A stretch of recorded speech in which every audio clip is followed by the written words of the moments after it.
Cobra blood. Cobra Gold is one of the Indo-Pacific's largest multinational exercises. It's also the one where U.S. troops drink cobra blood.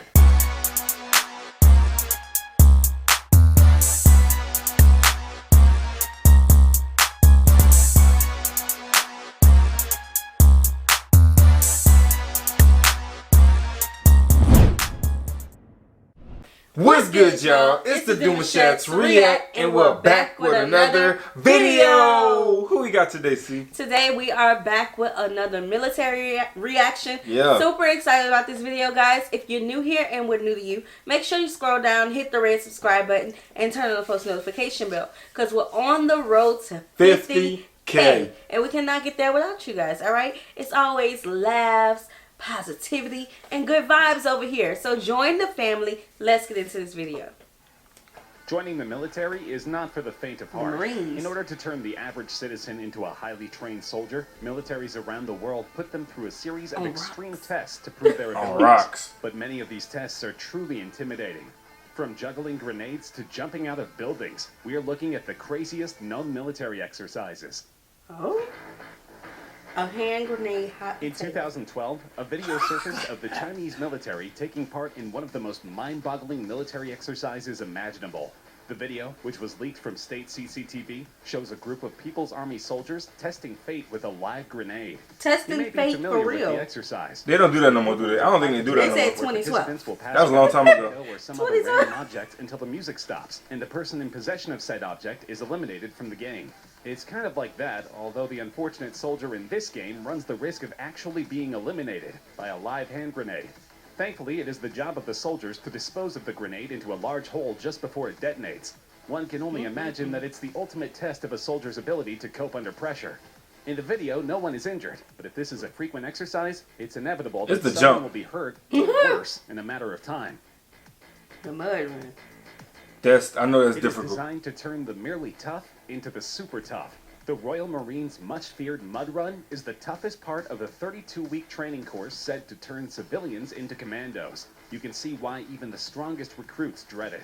Exhausted, demoralized, and covered in foul-smelling sludge from head to toe, these Royal Marine recruits hope one day to wear the coveted green beret, marking them out as the elite of Britain's fighting forces. Many take upon reserves, both mental and physical, that they didn't know they had, simply to get through the grueling ordeal.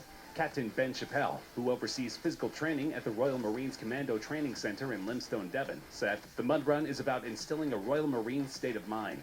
The recruits spend up to 45 minutes in the mud that is so thick they can... Don't tell me how long, just put me through the course. Right. And it is so difficult that getting through it really builds team spirit.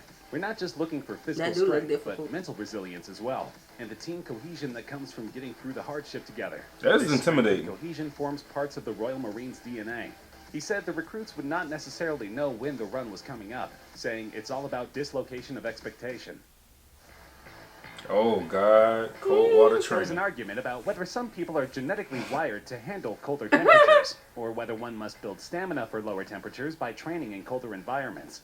The U.S. Navy SEALs put this to the test in a very palpable way. Oh, that's they my do this daddy. through surf culture, also called cold water conditioning. The water temperatures usually hover around 65 degrees Fahrenheit and never go above 68 degrees Fahrenheit. From there, trainees may be ordered to do some calisthenics or run a mile and a half down the beach in their wet clothes and boots. Then they're ordered back into the surf. Many drills also require that teams carry their rubber boots over their heads as they run from one task to another. Even if the water is 90 degrees, your core temperatures will very slowly start to drop from its normal level of 98.6 degrees. The hours-long drill tests the personal resolve of all those involved and proves to superior officers who is most fit for war.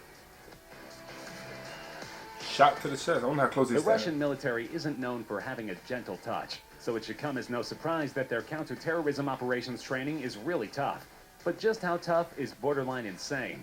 Russia's Federal Security Service, called the FSB, and successor to the KGB, shoots their agents center mass to give them confidence in a terrorist-controlled situation where bullets might be flying by their heads.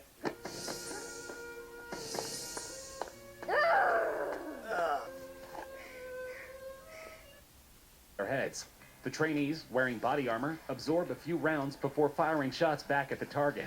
In a video, the man in front of the target is Andre, an FSB operator, who doesn't flinch as 3 rounds zing by his head. They are forced to stand motionless, and then they wait for someone to casually walk past them, but then suddenly draw a pistol and shoot them repeatedly in the chest. After taking these hits, they are to return fire, and they have to aim just inches away from the attacker's unprotected face. This is In a difficult. second drill, the trainee is given multiple cardboard targets to shoot, but while he does so, he is pushed and shoved by trainers, who yell in his ear, while guns fire immediately adjacent to his ears. These are all supposed to simulate distractions on the battlefield, and enhance the trainee's focus in stressful situations. Cobra blood. Cobra Gold is one of the Indo-Pacific's largest Ooh. multinational exercises. It's also the one where U.S. troops drink Nope. Cobra blood. The exercise includes They events say such as US an amphibious assault Yes. demonstration, landmine destruction, and a combined arms live-fire exercise. But probably the most photographed event is the jungle survival training, during which Thai instructors share with the Americans their knowledge of life-sustaining jungle sources of food and water, plants, insects, and, of course, cobra blood. For instance, some plants can be a good source of water, and there are a lot of different fruits available for consumption. But when those options aren't available, Marines can also eat geckos, gibbons, and even scorpions. Then, of course, there is one of the most iconic aspects of the Cobra Gold jungle survival training, drinking cobra blood. Royal Thai Marine instructors showed the troops how drinking the blood from a cobra can help them stay alive if there is no drinkable water, and can also provide essential nutrition. The That's pictures different. show the Marines with their heads tilted back and sticking out their tongues as the instructor drips the blood down their throats. It's not for the squeamish, and even some hardened Marines appear to have their eyes tightly shut as they get their taste of the cobra blood. In contrast, others seemed keen to have a drink of the blood of the deadly serpent. According to Marines who have taken part in exercises in the past, the cobra blood tastes fishy. Fishy. Belarus is not known for its... This is getting crazy, bro. Oh my god, the firewalk. What is Consider this? it to be the last remaining dictatorship in Europe. And of course, to keep the dictatorship in power, the government needs an extremely fearsome military. In addition to training for chemical warfare with gas masks and protective equipment, the Belarusian special forces are required to undergo an obstacle course that is covered in flames. Nicknamed the Fire Walk, this exercise requires the soldiers to complete a 10K run with occasional bits of think I fire can do that. interspersed across the course. Not that Sometimes they will stuff. need to walk through the fire, and other times Gotta they need to have scale that walls smoke. covered in flames. And all I Helen's gotta Special see forces is are undoubtedly an imposing I'll be unit. so quick on my Belarus's feet. ruling party has been Tiptoes. accused of using I'm its going special for this. forces to assassinate opposition leaders. The road to heaven. Taiwan's Marine Corps' Road to Heaven is the final stage of a grueling 10-week amphibious training program. In order to become frogmen, candidates must crawl 164 feet over jagged, porous coral rocks in a pair of shorts. The Road to Heaven starts with a hard fall from standing to planking position. The fall looks to be tough on the elbows, but immediately after, the recruits begin to crawl through the sharp rocks on the points of their knees and elbows. In some ways, the training simulates a landing Ooh, on I a know rocky that. beach, but it appears to function mainly as a test in which the trainees must will themselves to conquer pain. The path has 10 stopping points, and at each one, the recruits must stop and perform an exercise. As they make their way, instructors pour salt water on them to exacerbate the pain of their open wounds. Friends and family of the trainees are encouraged to attend in order to make the soldiers more self-conscious. At the end of the long, rough road, they finally earn their place among the most earn elite that. soldiers in Taiwan. Cause salt water. Breaking Back concrete. in 2012, Oh, God, two it's getting videos worse. surfaced on the internet. The first showed Chinese soldiers breaking bricks with their heads for training. The second one similarly showed the South Korean army breaking concrete with their heads. Many believe this is merely to show the strength of the People's Liberation Army.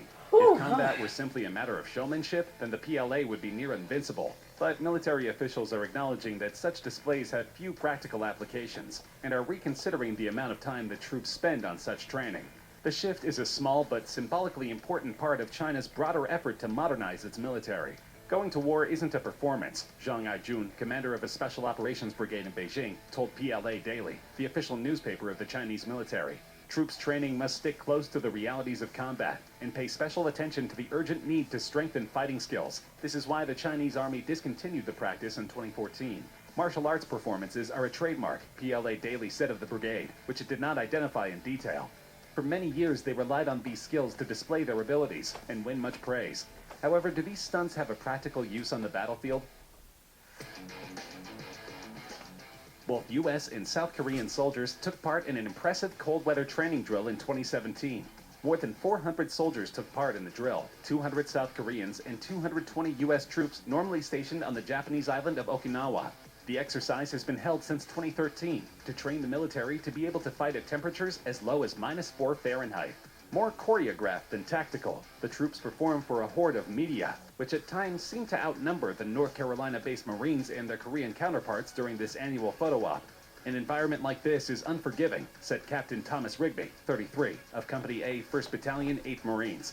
The company commander from Red Bank, New Jersey, said his Marines used the harsh locale to focus on cold weather squad tactics. I'm lost for words. This is historic fights like the this is wow. Chosin Reservoir, in which Marines fought off and escaped a massive Chinese assault in 1950, have cemented the service's can-do, go-anywhere attitude. We're a jack of all trades, he said. We fancy ourselves to be able to fight in any climb and place. The idea is to acclimate soldiers to any intense conditions they may find themselves in. Oh, Lord. Oh, Lord. Service in the Israeli army is compulsory for all young Israeli citizens in good health. So recruits should hope that they are not forced into a controversial program in which they are forced to jump from the tops of skyscrapers and rappel down to buildings. The idea is to prepare the soldiers for the impact of a bomb on a building so that they can get citizens out of the flaming structure safely. It is also a preparation for terrorist situations where they need to enter a building covertly. Certainly the drills have many applications, but hopefully the soldiers don't suffer from vertigo or fear of heights. These new recruits will be prepared to defend the Tel Aviv skyline. This was interesting.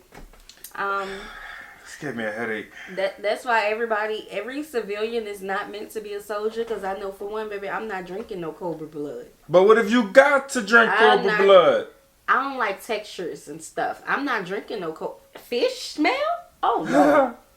Oh, no. Man, it's just so much mental combat, physical combat. Like, first I get lost in the combat and all the stuff that they doing. You know what I'm saying? But then I realize this is stuff they actually incorporate in the wars that they go to. You know what I'm saying? So you got to be mindful of that. But personally, I'm a challenge bluff, so I would love to try to get involved with different type of routines like this. Yeah. And just see if I can accomplish it, because I like to make accomplishments. The road to heaven? No. About to drag me across some rocks? What I look like? I'll be the one pouring the salt water. I'll help you. That's one thing I would not do. I'll help you. Now I looked at it, I would probably give it a swing, but I'm pretty sure there's something before that trial that got them prepared for it.